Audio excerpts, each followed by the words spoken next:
Item ಯಾವುದೇ ಇರಲಿ try ಮಾಡಿ ಆಚಿ ಚಿಕನ್ ಮಸಾಲಾ. ನನ್ ಬೇಡ ಇನ್ ಜನರಲ್ ಸ್ಟೇಟ್ಮೆಂಟ್, ಗಾಳಿಯಲ್ಲಿ ಗುದ್ದಾಡೋ ಸ್ಟೇಟ್ಮೆಂಟ್ ಕೊಡ್ಬೇಡಿ. ಒಂದ್ ನಿಮಿಷ. ಬಿ ಪರ್ಟಿಕ್ಯುಲರ್ ಈಗ RSSಗೆ ನೋಂದಣಿ ಇಲ್ಲ. ನಿಮ್ಗೆ ನೋಂದಣಿ ಬೇಕು ಬಿಕಾಸ್ ನಿಮ್ಗೆ ಇವರೇ RSS ನವರು ಅಂತ ಹೇಳಕ್ ಹೌದಾ? ಇನ್ನು ನಿಮ್ಗೆ ನೋಂದಣಿ ಸಿಕ್ಕಿಲ್ಲ. ಸೊ ಸಿಗದೇ ಇದ್ರೆ ನೀವು ಇವತ್ತು ರಾಮ ಮಂದಿರದಲ್ಲಿ ಏನು ಹಗರಣ ನಡೆದಿದೆ, ಅವ್ಯವಹಾರ ನಡೆದಿದೆ, ಅದರಲ್ಲಿ RSS ನ ಯಾವ ಸದಸ್ಯರು 15 ಜನ ಕಮಿಟಿಯಲ್ಲಿದ್ದಾರೆ ಹೇಳಿ ಮೇಡಮ್, ಹೇಳಿ ಹೇಳಿ ಮುಂದಕ್ಕೆ ಹೋಗಿ. ಸುಮ್ಮನೆ RSS ಅನ್ನುವಂತ ಟ್ರಸ್ಟ್ ಅದೇನಾದ್ರೂ ಒಂದ್ ನಿಮಿಷ ಮೇಡಮ್ ಹೇಳಿ. ಅದಕ್ಕೆ ಒಂದು ನೋಂದಣಿ ಇಲ್ಲ ಅನ್ನುವಂಥದ್ದು ಒಂದು ಭಾಗ. ಇವತ್ತು ರಾಮ ಮಂದಿರ ಅನ್ನುವಂತ ಟ್ರಸ್ಟ್ ಅಲ್ಲಿ ಯಾರಿದ್ದಾರೆ ಅಂತಂದ್ರೆ ಉದಾಹರಣೆ ಚಂಪತ್ ರಾಯ್ ಅನ್ನುವಂತ ವಿಚಾರ ಬಂತು. He is the one of the tallest leader in VHP, ವಿಶ್ವ ಹಿಂದೂ ಪರಿಷತ್. ಅವರು ಟ್ರಸ್ಟಿ ಆಗಿದ್ದಾರಲ್ವಾ? ಇವತ್ತು ಆತ ತಪ್ಪೆ ಮಾಡಿಲ್ಲ, ಕಳ್ತನ ಮಾಡಿಲ್ಲ ಅಂದ್ರೆ ರಾಜೀನಾಮೆ ಯಾಕೆ ಕೊಡ್ತಾ ಇದ್ರು ಅನ್ನೋದು ಒಂದು. Vishwa Hindu Parishad Champat Rai, okay I do agree. RSS ಅಂತ ಹೆಂಗ್ ಹೇಳ್ತೀರಿ ಮೇಡಮ್? ನನ್ಗೆ RSS ವಿಚಾರ. ವಿಶ್ವ ಹಿಂದೂ ಪರಿಷತ್ ಇಸ್ ರಿಜಿಸ್ಟರ್ಡ್ ಸಂಘಟನೆ. ಆ ಸಂಘಟನೆ ಚಂಪತ್ ರಾಯ್ ಇದ್ದಾರೆ. ಚಂಪತ್ ರಾಯ್ನ ಇನ್ನೂ ಕೂಡ ತನಿಖೆಗೆ ಒಳಪಡಿಸಿಲ್ಲ, ಅವ್ರನ್ನ ಅರೆಸ್ಟ್ ಮಾಡಿಲ್ಲ. I do agri. ನೈತಿಕ ಹೊಣೆ ಮತ್ತು ಬದನೆಕಾಯಿ ಅದೆಲ್ಲ ಇಲ್ಲ. RSS ಅವ್ರು ಯಾರಿದ್ದಾರೆ ನಾ ಬಿಡಲ್ಲ. ಅವ್ರು ಯಾರಿದ್ದಾರೆ ಅಂತ ಹೇಳಕ್ ಅವ್ರು ರಿಜಿಸ್ಟರ್ ಇಲ್ಲಲ್ಲ. ಮತ್ತೆ ಯಾಕೆ ನಾವು ಹೇಳ್ತೀವಿ?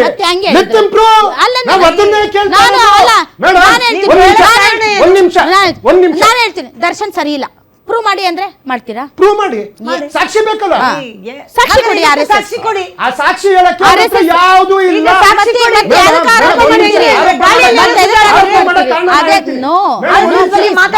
ನೀವು VHP ಹೇಳಿದ್ರಿ, correct, I do agri. VHP okay, registered. Where is RSS member? 15 ಜನ ಇದ್ದಾರೆ. ನಾನು ಬೇಕಾದ್ರೆ ಲಿಸ್ಟ್ ಹೇಳ 15 ಜನರದ್ದು. 15 ಜನರ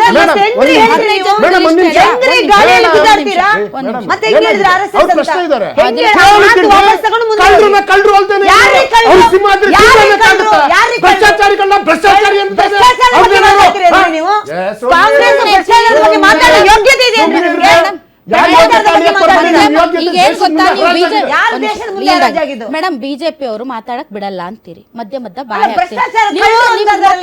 ಕೊಡಲ್ಲ. ನೀವು ಮಧ್ಯ ಬಾಯಿ ಹಾಕಿದ್ರೆ ಮತ್ತೆ ನಾನು ಟೈಮ್ ಕೊಡಲ್ಲ. ಒಂದ್ ನಿಮಿಷ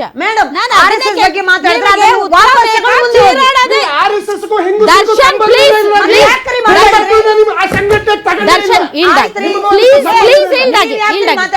ಮೇಡಮ್ ನಾನು ಅದನ್ನೇ ಕೇಳ್ತಾ ಇದ್ದೀನಿ. ನೀವು ಚೀರೋದ್ರಿಂದ ಡಿವಿಯೇಷನ್ ನಾನು ಅದನ್ನೇ ಕೇಳ್ತಿದ್ದೀನಲ್ಲ. ಚೀರ್ಬೇಡಿ. ಈಗ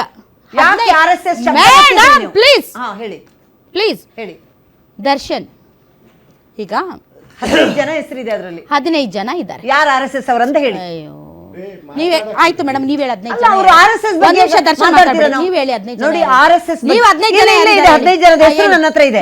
ನಾನು ಹೇಳ್ತಾ ಇರೋದು ಚಂಪತ್ ರಾಯ್ನು ಪ್ರಧಾನ ಕಾರ್ಯದರ್ಶಿ. ಇಲ್ಲ ನನ್ನ ಹತ್ರ ಇದೆ, ನಾನು ಬಿಡಿ. ಅನಿಲ್ ಮಿಶ್ರಾ, ನನ್ನ ಬಿಡಿ, ನಾನು ಹೇಳಕ್ಕೆ ಮತ್ತೆ ಬಾಯಿ ಹಾಕ್ಬೇಡಿ. ಒಂದ್ ನಿಮಿಷ ಹೇಳಿ. ಓಕೆ, 15 ಜನರಲ್ಲಿ ರಾಜ್ಯ ಸರ್ಕಾರದ ವತಿಯಿಂದ ಒಬ್ರು ಇರ್ತಾರೆ. ಏನ್ ಸರ್ ದರ್ಶನ್ ಅವರೇ? ಮಹಂತ ನೃತ್ಯ ಗೋಪಾಲ್ ದಾಸ್, ಇವ್ರ RSS.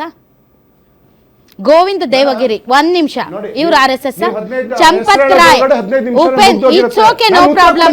ನನ್ ಪ್ರೋಗ್ರಾಮ್ ನಂದು ವೇಸ್ಟ್ ಆದ್ರೂ ಪರವಾಗಿಲ್ಲ, ನಿಮ್ ಪ್ರೋಗ್ರಾಮ್ ಅಲ್ಲ ಇದು, ಇಟ್ಸ್ ಮೈ ಪ್ರೋಗ್ರಾಮ್. 15 ನಿಮಿಷ ವೇಸ್ಟ್ ಆದ್ರೂ ಪರವಾಗಿಲ್ಲ. ಐ ವಾಂಟೆಡ್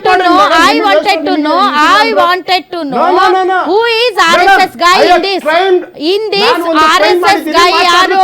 ಚಂಪತ್ ರಾಯ, ಉಪೇಂದ್ರ ಮಿಶ್ರಾ, ಕೇಂದ್ರ ಸರ್ಕಾರದಿಂದ ನಾಮಿನೇಟ್ ಆದಂತ ಜಾಯಿಂಟ್ ಸೆಕ್ರೆಟರಿ, ಅಯೋಧ್ಯೆಯ ಜಿಲ್ಲಾಧಿಕಾರಿಗಳು ಸ್ವಾಮಿ ವಸುದೇವಾನಂದ ಸರಸ್ವತಿ, ನಮ್ಮ ಉಡುಪಿಯ ಸ್ವಾಮಿ ವಿಶ್ವಪ್ರಸನ್ನ ತೀರ್ಥ, ಪರಮಾನಂದ ಗಿರಿ, ಡಾಕ್ಟರ್ ಅನಿಲ್ ಮಿಶ್ರಾ, ಕೃಷ್ಣ ಮೋಹನ್, ಮಹಾಂತ ದಾಸ್. ಇಷ್ಟು ಜನರಲ್ಲಿ ಯಾರು RSS ಅವರು? ಗೊತ್ತಿಲ್ವಲ್ಲ? ಮೇಡಮ್, ನೀವು ಶುರುವಾತಿಂದ ಹೆಸರು ನನಗೆ ಬಿಡಿ. ಮೇಡಮ್, ನನ್ನ ಊರಲ್ಲಿ RSS ಕರಸೇವಕರು ದುಡ್ಡನ್ನ ಕೇಳ್ಕೊಂಡು ಮನೆ ಬಾಗಿಲುಗಳಿಗೆ ಬಂದವರು RSS ನವರು 1992 ಇಸ್ವಿನಲ್ಲಿ ಅವ್ರು ಹೇಳಿದ್ದು ನಾವು ಕರಸೇವಕರು RSS ಸ್ವಯಂ ಸೇವಕ ಸಂಘದವರು ನನ್ನ ಊರಲ್ಲಿ ಕಣ್ಣಾರೆ ನೋಡಿ ನಮ್ಮ ಊರಿನ ಹೆಣ್ಮಕ್ಳು ಆರತಿ ಎತ್ತಿದ್ರು. ಇವತ್ತು ರಾಮನ ಹೆಸರಲ್ಲಿ ಇದೇ ಕರಸೇವಕರು ತಗೊಂಡಾದಂತ ದುಡ್ಡು 40,000 ಕೋಟಿ, ಅದ್ರಲ್ಲಿ ಬಿಜೆಪಿ ಕಚೇರಿ ಕಟ್ಟಕ RSS ಕಚೇರಿ ಕಟ್ಟಕ ಇವತ್ತು ಕಳ್ತನಾಗಿರೋದು ನಿಜ ಅಲ್ವಾ? ರಾಮ ಮಂದಿರದಲ್ಲಿ ಕಳ್ತನಾಗಿರೋದು ನಿಜ ಅಲ್ವಾ? 1257 ಕೋಟಿ ಚಿನ್ನ ಬೆಳ್ಳಿ ಬಂಗಾರ ವೈಡೂರ್ಯ ವಂಶ ಕಳ್ತನಾಗಿಲ್ವಾ? ಹೌದಲ್ಲ ಸರ್? ಈಗ ಒಂದ್ ನಿಮಿಷ ಈಗ ಕರಸೇವಕರು ಎಲ್ಲ ತಗೊಂಡೋದ್ರು ಕರೆಕ್ಟ್. ಸುಪ್ರೀಂ ಕೋರ್ಟ್ ಏನ್ ಹೇಳ್ತು, ಒಂದು ಟ್ರಸ್ಟ್ ಮಾಡಿ ಅದಕ್ಕೊಪ್ಸಿ ಆಡಳಿತ ಮಂದಿರ ನಿರ್ಮಾಣ ಎಲ್ಲವನ್ನು ಅದಕ್ಕೊಪ್ಸಿ ಅಂತ ಕೇಂದ್ರ ಸರ್ಕಾರಕ್ಕೆ ಡೈರೆಕ್ಷನ್ ಕೊಡ್ತು. ಕೇಂದ್ರ ಸರ್ಕಾರ ಒಂದು ಟ್ರಸ್ಟನ್ನು ರಚನೆ ಮಾಡಿತು, 15 ಜನರ ಟ್ರಸ್ಟ್. ಆ ಟ್ರಸ್ಟ್ಗೆ ಎಷ್ಟು ದುಡ್ಡು ಜಮಾವಣೆ ಆಗಿದೆ ಮಂದಿರ ಕಟ್ಟುವುದಕ್ಕಿಂತ ಮುಂಚೆ ತಾವು ಹೇಳಿದ್ದು ಕರಸೇವಕರು ಯಾರ್ಯಾರು ಬಂದು ಕಲೆಕ್ಟ್ ಮಾಡಿದ್ರು ಒಂದೊಂದು ಇಟ್ಟಿಗೆಗಳಿಗಿಂತ ಒಂದೊಂದು ಇಟ್ಟಿಗೆಯಿಂದ ಎಲ್ಲವನ್ನು ಕೂಡ ಟ್ರಸ್ಟ್ಗೆ ಹಸ್ತಾಂತರಿಸಲಾಯಿತು. ಇಟ್ಟಂತಹ ಹಣ ಕರಸೇವಕರು ಇನ್ನೂ ಮಂದಿರ ನಿರ್ಮಾಣ ಮಾಡೋದಕ್ಕಿಂತ ಮುಂಚೆ ಏನು ಹಣ ಶೇಖರಣೆ ಆಯಿತು ಜಮಾವಣೆ ಆಯಿತು ಅದನ್ನು ಬ್ಯಾಂಕಲ್ಲಿ ಇಟ್ಟು ಅದರ ಬಡ್ಡಿ ಕೂಡ ಈಗ ಸುಮಾರು 4 ಲಕ್ಷ ಎಷ್ಟೋ ಕೋಟಿ ಆಗಿದೆ. ಒಂದು ನಿಮಿಷ, ಅದಕ್ಕೆ ಲೆಕ್ಕ ಇದೆ. ಬಿಫೋರ್ ಯಾವಾಗ ಮಂದಿರ ನಿರ್ಮಾಣಕ್ಕಿಂತ ಮುಂಚೆ ನೀವೇನು ಮನೆಗಳಲ್ಲಿ ಬಂದು ಕೇಳಿದ್ರು ಕರಸೇವಕರು, ಅದಕ್ಕೆ ಲೆಕ್ಕ ಇದೆ. ಅದಾದ ಮೇಲೆ ಮಂದಿರ ನಿರ್ಮಾಣ ಆದ ಮೇಲೆ ಪ್ರಾಣ ಪ್ರತಿಷ್ಠಾಪನೆ ಆದ ಮೇಲೆ ಕೋಟಿಗಟ್ಟಲೆ ಹಣ ಬಂತಲ್ಲ, ಆ ಹಣದಲ್ಲಿ ಇವತ್ತು ಅವ್ಯವಹಾರ ಆಗಿರೋದು. ಅದನ್ನ ನೀವು ಹೇಗೆ ಕರಸೇವಕರದ್ದು ತಪ್ಪು ಅಂತ ಹೇಳ್ತೀರಿ? ಕರಸೇವಕರ ತಪ್ಪು ಅಂತ ಹೆಂಗೆ ಹೇಳ್ತೀರಿ? ಕರಸೇವಕರ ತಪ್ಪು ಅಂತ ಕರಸೇವಕರ ತಪ್ಪು ಅಂತ ಹೆಂಗೆ ಹೇಳ್ತೀರಿ? ಅದು ನಿಜ. ಆ ಸಿಬ್ಬಂದಿಗಳು ಯಾರು? ಏನ್ ಕಾಂಗ್ರೆಸ್ ಅವರು ಇದ್ದಾರಾ? ಸಮಾಜವಾದಿ ಪಾರ್ಟಿಯವರು ಇದ್ದಾರಾ? ಆಮ್ ಆದ್ಮಿ ಪಾರ್ಟಿಯವರು ಇದ್ದಾರಾ? ಬಿಜೆಪಿ ಅವರು ಇವರೇ ಹೊತ್ತು ಮೆರೆಸಿದ್ದು. ಬಹಳ ಮುಖ್ಯವಾದ ಪದ ಬ್ಯಾಂಕಿಗೆ ಜಮಾ ಆಗಿದೆ. ನಮ್ಮಲ್ಲಿ ಈ ದೇಶದಲ್ಲಿ ಕೇಳಬೇಕಾಗಿತ್ತು. ಅವತ್ತೇನು ಉಪ್ಪಿನಕಾಯಿ ತಿಂತಿದ್ರೆ ಕೇಳಬೇಕಾಗಿತ್ತು. ಮತ್ತೆ ಇವತ್ತು ಕೇಳ್ತೀರಾ? ಅವತ್ತು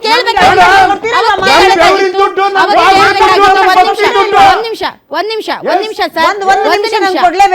ಇವತ್ತು 5 ವರ್ಷದಿಂದ ಜಮಾವಣೆ ಆದಂತಹ ಹಣದ ಲೆಕ್ಕಾಚಾರ ಇವತ್ತು ಹೊರಗಡೆ ಬಂದಿದೆ.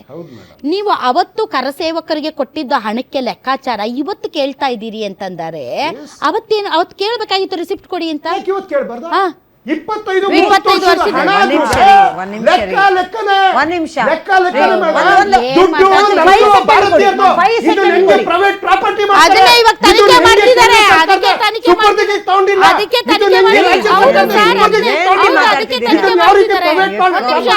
ತನಿಖೆ ಮಾಡ್ತಾ ಇದಾರಲ್ಲ.